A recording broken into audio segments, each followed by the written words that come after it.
আসসালামু আলাইকুম রহমতুল্লাহি ওবরকাতুহু। সম্মানিত দর্শক, বাংলাদেশে ইনুস অ্যান্ড কোম্পানি তাদের দশা কি? তাদের সংখ্যা কত? তারা এখন কোথায় আছেন? কিভাবে আছেন? কেমন আছেন? কি করছেন? কি করবেন? এই বিষয়গুলো নিয়ে আলোচনা করব। তার আগে বলে নিই যে doctor Mohammad Yunus and company কেন বললাম? কোম্পানির দুটো অর্থ আছে। একটি বাণিজ্যিক অর্থ। অর্থাৎ ডক্টর মোহাম্মদ ইউনূস ১৮ মাসে তার যে শাসন ক্ষমতা কেন্দ্রিক যে একটা বাণিজ্য কেন্দ্র গড়ে তুলেছিলেন। তো সেই বাণিজ্য কেন্দ্রে যারা সিভিলিয়ানদের মধ্যে এই সময়টিতে ব্যবসা-বাণিজ্য করেছেন। এদের একটা গ্রুপ আছে। তো সেখানে ধরেন আকিজ বকশিস গ্রুপ, জামাতের যে সকল প্রতিষ্ঠান রয়েছে তারা, এরকম বহু ব্যবসায়িক গ্রুপ যারা ওই সময়টাতে খুব শীর্ষ পর্যায়ে ছিলেন। আরেকটি গ্রুপ হলো যাদের বাড়ি চট্টগ্রাম এবং ডক্টর মোহাম্মদ ইউনূস গ্রামীণ ব্যাংক বা এই পরিবারের সঙ্গে আত্মীয়তার বন্ধনে আবদ্ধ এই ধরনের মানুষ তারা আর্মিতে থাকুক, সেনাবাহিনীতে থাকুন, বিজিবিতে, পুলিশ, র্যাব, সিভিল সার্ভিস সব জায়গাতে প্রচণ্ড দাপট দেখিয়েছেন, ভালো ভালো পদপদবিতে থেকেছেন। এটা হলো সেই ইউনূস অ্যান্ড কোম্পানির আরেকটি পার্ট, ব্যবসায়ী এবং এই আমলাতন্ত্র। এর বাইরে ছিল রাজনীতিবিদদের একটা বিরাট অংশ। ছোট ছোট রাজনৈতিক দল, তারা অনেকেই কিন্তু ইউনূস অ্যান্ড কোম্পানির সদস্য, কিন্তু বর্তমান সরকারের সঙ্গে তাদের একটা সমঝোতার ভিত্তিতে নিদারুণ সম্পর্ক হয়ে গেছে এবং তারা অনেকেই মন্ত্রিপরিষদে, পার্লামেন্টে, বিভিন্ন দূতাবাসে, বিভিন্ন কর্পোরেট হাউসে তারা ইতিমধ্যে জায়গা করে নিয়েছেন ইউনূস অ্যান্ড কোম্পানির লোক। এর বাইরে এনজিও, ব্যাংকার। তো এনজিও এবং এই ব্যাংকিং সেক্টরে একটা বিরাট গ্রুপ। তার মধ্যে আবার দুটো শ্রেণী, একটা হলো দেশীয় গ্রুপ আর একটা হলো বিদেশি গ্রুপ। যেমন ব্র্যাক, প্রশিকা, এরকম যেমন আছে, তার সঙ্গে সঙ্গে ধরেন অক্সফাম, অ্যাকশন এইড, ইউএসএইড, এই ধরনের এনজিওগুলো। তো এই এনজিওগুলোর একটা বিরাট লিডিং যারা আছেন তারা কিন্তু এই ইউনূস অ্যান্ড কোম্পানির অংশ হিসেবে পুরো ১৮টি মাসে তারা যা ইচ্ছা তাই করতে পেরেছেন। তার ইচ্ছামতো ফান্ড এনেছেন, ফান্ড খরচ করেছেন, সরকারের টাকা নিয়েছেন, ছোট ছোট জরিপ করার জন্য, একটা রিপোর্ট তৈরি করার জন্য ১০০ কোটি ১৫০ কোটি টাকা তারা নিয়েছেন। এ সকল অলিগার, হোয়াইট ক্রিমিনাল, তারা আবার শেষ সময়টিতে এসে অনেকে নিরপেক্ষ হওয়ার চেষ্টা করেছেন এবং ডক্টর মোহাম্মদ ইউনূসের সঙ্গে পল্টি দিয়েছেন, বেইমানি করেছেন, মুনাফিকি করেছেন। তারা এই সমাজে ঘুরে বেড়াচ্ছেন। এই একটা কোম্পানি আছে। এর বাইরে ইউনূস অ্যান্ড কোম্পানির আরেকটি অংশ, যেমন বিভিন্ন দূতাবাস, মার্কিন দূতাবাস, ইউরোপিয়ান ইউনিয়নের দূতাবাস, মালয়েশিয়ান দূতাবাস, তারপর পাকিস্তানি দূতাবাস, এরকম বেশ কয়েকটি দেশ এবং রাষ্ট্র তারা মনে করত যে ইউনূস হলেন তাদের ত্রাতা। তারা ক্ষমতায় থাকলে এই দূতাবাসগুলোর যে ভূমিকা এবং কর্তৃত্ব, এটা ছিল সীমাহীন, অসীম। তো ইউনূস অ্যান্ড কোম্পানির এই ডিপ্লোম্যাটিক মিশন, সেই ডিপ্লোম্যাটিক মিশনও এই মুহূর্তে কোন অবস্থায় আছে। আর আরেকটি, সেটা হলো ইম্পোর্টেড কোম্পানি, যেমন আলী রিয়াজ, মনির হায়দার, লুৎফে সিদ্দিকী, এরকম যারা বিদেশ থেকে যাদেরকে আনা হয়েছিল অসংখ্য। এরকম আপনি হয়তো এই কজনকে দেখেছেন, কিন্তু এর বাইরে বিভিন্ন কর্পোরেট হাউসে, বিভিন্ন সরকারি অফিসে, বিভিন্ন সরকারি কোম্পানিগুলোতে, সরকারি কোম্পানি যেমন ধরুন এই যে মেঘনা পেট্রোলিয়াম, পদ্মা পেট্রোলিয়াম, এরকম অসংখ্য সরকারি কোম্পানি রয়েছে। বা ধরুন এই যে মেট্রো রেল, তারপর এক্সপ্রেসওয়ে, এগুলো পরিচালনা করার জন্য কিন্তু আলাদা আলাদা যাকে বলা হয় কোম্পানি গঠন করা আছে। এই কোম্পানির শীর্ষ পদে খোঁজ নিয়ে দেখেন ইউনূস জামানাতে যারা ছিলেন তারা এখন কোথায় আছেন। তো সব মিলিয়ে যদি ধরুন আপনি ইউনূস অ্যান্ড কোম্পানি ১৮ মাসে যারা সরাসরি এভাবে একেবারে ডাইরেক্ট রিক্রুটেড হয়েছে এবং সরকারি ফান্ড তারা নিয়েছে এবং ব্যবহার করেছে, সুবিধা ভোগ করেছে। আপনি চিন্তা করেন যে ইউনূসের জমানাতে $20 বিলিয়ন, $20 বিলিয়ন নতুন করে বিদেশ থেকে ঋণ দেওয়া হয়েছে। $20 বিলিয়ন মানে $1 বিলিয়ন, $10 বিলিয়ন কত হয়? 1,12,000 কোটি টাকা, প্রায় 2.5 লক্ষ কোটি টাকা। 2.5 লক্ষ কোটি টাকা বৈদেশিক মুদ্রা ঋণ ইউনূসের জমানাতে আনা হয়েছে।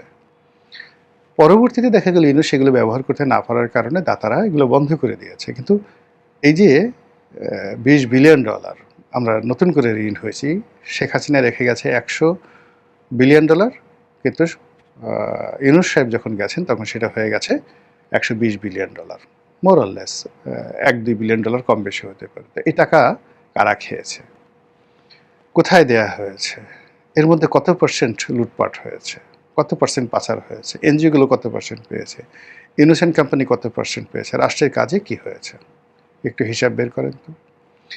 আচ্ছা, ইউনূসের জমানাতে বিভিন্ন ব্যবসায়ীদেরকে ফান্ড দেওয়া, সুযোগ দেওয়ার নাম করে বাংলাদেশ ব্যাংক টাকা ছাপিয়ে অথবা ঋণ মকুব করে তারপরে বিভিন্নভাবে যাকে বলা হয় ঋণ রিশিডিউল করে যে বিরাট একটা গ্রুপকে সুযোগ দেওয়ার নামে রাষ্ট্রের লক্ষ লক্ষ কোটি টাকা শেষ করে দেওয়া হয়েছে, কখনো টাকা ছাপিয়ে, কখনো সরাসরি সাবসিডিজ দিয়ে, অথবা কখনো পকেট ভারী করে।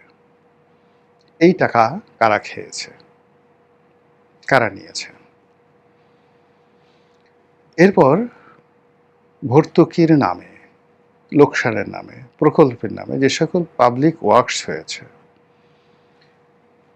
বা এডিবি যে বাস্তবায়ন, প্রায় 3 লক্ষ কোটি টাকা, অর্থাৎ তারা দুটো এডিবি পেয়েছে, শেখ হাসিনার জমানার এডিবি আর তার জমানার এডিবি। এই দুটো এডিবিতে অ্যাটলিস্ট 5 থেকে 6 লক্ষ কোটি টাকার পাবলিক ওয়ার্কস হওয়ার কথা।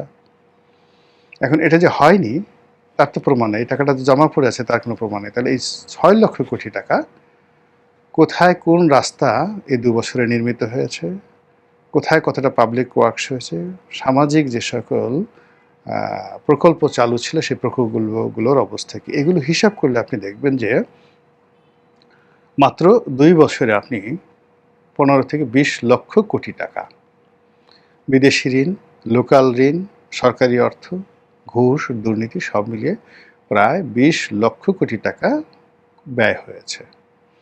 আর এই 20 লক্ষ কোটি টাকার কতটুকু টাকা রাষ্ট্রের জন্য ব্যয় হয়েছে, সরকারের জন্য ব্যয় হয়েছে, আর কতটুকু ইউনূস অ্যান্ড কোম্পানি যারা লোকজন রয়েছেন তাদের পকেটে গেছে।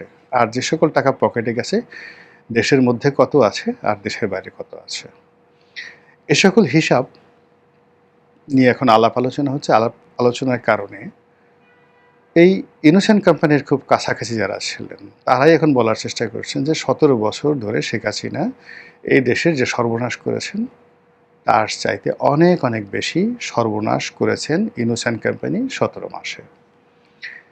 আর এ সকল কর্মকাণ্ডের ফলে কি হলো, তাদের যে মোরাল ক্যারেজ, নৈতিক শক্তি নেই বললেই চলে। দ্বিতীয়ত হলো যে তাদের যে লাজ লজ্জা এটাও উঠে গেছে। এর কারণে হলো বহু মানুষকে অপমান, অপদস্থ, লাঞ্ছিত করতে করতে করতে করতে তাদের এমন একটা অবস্থা হয়ে গেছে, আত্মমর্যাদা বোধ তাদের আর থাকে না। আপনি যে কোনো সম্মানিত লোককে অসম্মান করবেন, বাজে কথা বলবেন, গালাগাল দেবেন, এবং ভালো ভালো পদে থেকে এই কাজগুলো আপনি যখন করবেন তখন একটা সময় দেখবেন যে আপনার যে কতটুকু মূল্যায়ন আছে সেই মূল্যায়নটা আপনি করতে পারবেন না। কাজী ইউনূস অ্যান্ড কোম্পানির যে সমস্ত শীর্ষ পদে যারা ছিলেন তারা সবাই প্রতিপক্ষকে নাজেহাল করার, অপমান করার সর্বোচ্চ শক্তি তারা প্রদর্শন করেছেন এবং নিজেদের অভীষ্ট লক্ষ্যে পৌঁছানোর জন্য এহেন নোংরামি নেই যে তারা করেননি। ফলে কি হলো, তাদের কোনো মোরাল ক্যারেজ নেই। এই সার্বিক অবস্থা বিবেচনা করে তাদের সঙ্গে যারা ইউনূস অ্যান্ড কোম্পানি তারা সবাই একটা বিরাট অংশ বহুল পাল্টে গেছে। বিরাট অংশ তারেক রহমান সরকারের সাথে নেগোসিয়েশন করেছে বা একীভূত হয়েছে। আরেকটি অংশ গা ঢাকা না দিলেও তারা চেহারা পাল্টে ফেলেছে, আরেকটি অংশ দেশের বাইরে পালিয়ে চলে গেছে, কিন্তু পেস লাগিয়ে দিয়ে গেছে। তো এই যে ডক্টর মোহাম্মদ ইউনূস অনেকেই এখন দেশের বাইরে, তারা কি আবার আসবেন? এবং প্রতিনিয়ত যাচ্ছে।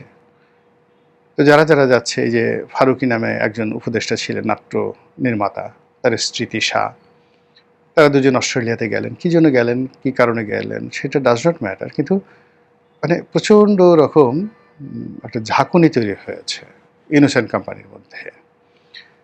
সৈয়দা রেজিয়ানা হাসান নাকি বিদেশে চলে গেছেন, সুইজারল্যান্ডে বা ইউরোপে চলে গেছেন, আই ডোন্ট নো, আমি জানি না, কিন্তু সামাজিক মাধ্যমে একেবারে বলে কয়ে শেষ। আমার ডিপার্টমেন্টের শিক্ষক ডক্টর আসিফ নজরুল, তিনি বিশ্ববিদ্যালয় ক্যাম্পাসে আছেন, ঘোরাফেরা করছেন ক্যাম্পাসের মধ্যে, কিন্তু সামাজিক মাধ্যমে তাকে নিয়ে নানা রকম গুজব ছড়ানো হচ্ছে। কেউ একটা এআই দিয়ে তার একটা ছবি তৈরি করে ফেলছে, একেবারে দেখা যাচ্ছে যে ঘুষিয়ে নাকের বদনা ঠদনা ফাটিয়ে দেওয়া হয়েছে, সারা মুখ রক্তাক্ত, দাঁত ভেঙে গেছে, কান ফেটে গেছে। আবার এটা নিয়ে একজন সিঙ্গেল লোকও সহানুভূতি প্রকাশ করছে না, কেউ বলছে না যে এই রিপোর্টটি এআই নির্মিত এবং আসিফ নজরুল সাহেব মার খাননি। কিন্তু আসিফ নজরুল সাহেব মার খাবেন, মার খাচ্ছেন বা খেয়েছেন, এটাকে ওয়েলকাম জানানোর জন্য পুরো দেশ এমনভাবে বসে আছে, ওই যে তার যে এআই নির্মিত আহত হওয়ার যে ছবি, এটা নিয়ে মানুষের উল্লাস দেখলে বোঝা যায় ইনোসেন্ট কোম্পানির দুর্দশা কোন পর্যায়ে। আদিলুর রহমান খান নামক একজন লোক ছিলেন, তিনি দেশের বাইরে। এই জন্য সবাই আলোচনা করছেন যে কেন এই ইউনূসের যারা লোকজন, তাদের শীর্ষ পদে যারা ছিলেন, তারা দেশ ছাড়ছেন। তারা কি পালাচ্ছেন, তারা কি ফিরে আসবেন, নাকি তারা রিঅর্গানাইজ হচ্ছেন?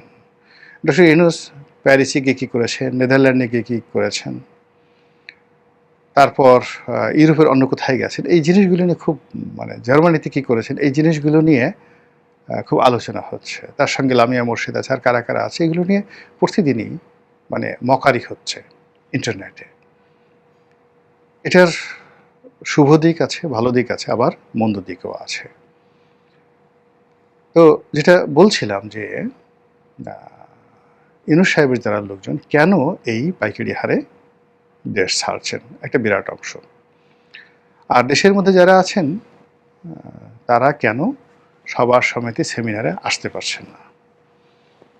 এমনকি ওই সময়টিতে যারা খুব বেশি ডক্টর মোহাম্মদ ইউনূসের কাছাকাছি গেছেন, যেমন প্রথম আলোর মতিউর রহমান, ডেইলি স্টারের মাহফুজা নাম, সিপিডির দেবপ্রিয় ভট্টাচার্য, তারপরে সুজনের বদিউল আলম মজুমদার, তারপর